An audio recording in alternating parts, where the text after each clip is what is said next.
I owe $240,000 in taxes on shares that no longer exist. I borrowed $700,000 against my house because I was certain this company was going public. This morning, the funding disappeared, and every one of those shares became worth nothing. The email came in at 9:42 in the morning, and it said 4 words. Operations suspended immediately. That was it. There was no explanation as to what it meant, nothing else in the body of the message. I assumed it was a mistake at first. Some maintenance alert, a server hiccup, the kind of thing startups send out and then immediately walk back. My hand moved to the refresh key. Nothing changed. The internal dashboard wouldn't load, the build system was offline, and the deployment monitor was completely blank. Then the second email arrived. All employees should prepare for immediate shutdown of operations. I tried to take a breath and it came out shallow, like something was pressing down on my lungs. I opened the internal chat. The messages were already pouring in. What is happening? Why are the servers down? Is this a drill? All stacking on top of each other faster than I could read them. Then someone typed 2 words and the channel went quiet. Funding collapsed. It remained there. Nobody responded for a few seconds. Then the channel exploded. Wait, are we actually shutting down? I just lost access to production. They locked the servers. My fingers moved back to the keyboard and I tried opening the brokerage portal. I watched the page load without moving. Then the account loaded. The shares were still there, thousands of them, but the price column said something I wasn't ready to see. It just said unavailable. I blinked, refreshed, still unavailable. I refreshed again, but nothing changed. I was pacing back and forth now, because I already knew exactly what that meant. 6 months earlier, I had borrowed $700,000 against my house to exercise the options, and the company that issued them had just shut down. The loan still existed. The house was still collateral, only the stock had disappeared. My phone started buzzing, messages from co-workers, and one of them just said, "Check the news." I opened another tab, and the headline was already there. Startup operations halted after investor withdrawal. Liquidation expected. Liquidation. My throat went dry, because I knew what that usually meant. The company would be broken apart. Whatever was left would go to the people ahead of us, and by the time it got down to employees, there probably wouldn't be anything left, which meant the shares I had bought were worthless. The chat channel was moving so fast now it was impossible to follow. Did anyone else exercise their options? Please tell me we still keep the shares. I borrowed money to exercise. Then one message. I took a loan. Then another. Same. Then another. I used my house. The channel slowed for just a moment. People were realizing the same thing at the same time. An engineer posted a screenshot, a brokerage account, the position still there, but the value gone. Another screenshot appeared seconds later. Same thing. Then another. It wasn't just me. A few people had done the same thing. Borrowed money, exercised options, bet everything on the company going public. Then a new message appeared at the bottom of the channel. Did anyone check their tax forms? I looked at the clock. A few minutes had passed. I searched my inbox, and there it was, a tax document, and my fingers hesitated above the trackpad for a moment before I opened the file. Income from exercise stock options, $682,000. It was from earlier that year. I hadn't thought about it since. The income had already been recorded the moment I exercised the shares. It didn't matter that I hadn't sold anything. It didn't matter that the company had just collapsed. The number was already on file, which meant I owed taxes on stock that no longer existed. My eyes moved down to the estimated tax owed, $240,000, $700,000 loan, $240,000 tax bill, and shares that were worth nothing. The chat channel exploded again. I owe taxes. Wait, we still owe taxes. This cannot be real. I borrowed $400,000. I borrowed $600. Then someone posted a message that stopped everything. I just got a call from the bank. The channel froze. Then the message continued. They're verifying my employment and financial status. My stomach dropped because I suddenly understood something worse. The company had disappeared in a single morning, but the debts it created were just getting started. The chat channel did not slow down. If anything, it got worse. I owe taxes. 200,000. 300,000. I cannot pay this. Someone posted a screenshot, a tax estimate, $312,000. Another screenshot appeared, 280,000. Then another, 400,000. I stopped reading and looked at the names instead, because the same number kept repeating in different forms. Tax owed, loan balance, debt, just with different names attached to it. Then a new message appeared at the bottom. Access revoked. The channel went quiet for a moment. Someone asked what that meant, and another person answered. They just terminated our accounts. I opened my email. A new message had arrived. Employment terminated effective immediately. There was no transition period. I did not even see any mention of severance, just one line saying my employment had ended without notice. I kept staring at the screen, trying to make sense of what that meant now. $700,000 loan, $240,000 tax bill, and now no job. The chat channel exploded again. They fired us. Did everyone get that email? They locked my laptop.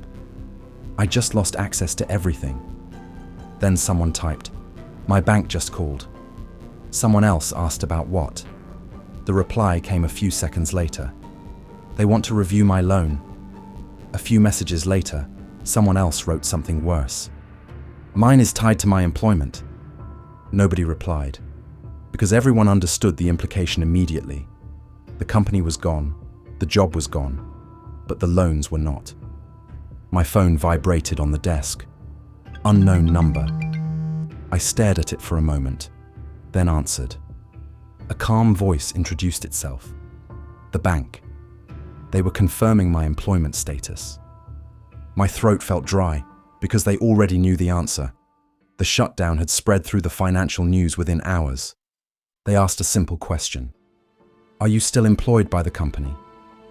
The room felt very quiet. I looked at the termination email on my screen. Then I answered. No. The pause on the other end lasted several seconds. Then the voice returned, professional, careful, and said the loan agreement required confirmation of financial stability and they would be reviewing the loan. It was tied to the house. The call ended a minute later and I sat there staring at the screen. The chat channel was still moving. People comparing loan balances, tax estimates, savings accounts. Then one message appeared that made my stomach twist. I sold my index funds to exercise. Another person. Same. Another. I emptied my retirement account. The pattern kept repeating. People had liquidated years of savings, all to buy shares that were now worthless. Then someone asked a question that changed the entire tone of the channel. What happens if we cannot pay the taxes? Nobody answered for a few seconds. Then someone posted a link, a tax article, and the headline said it plainly.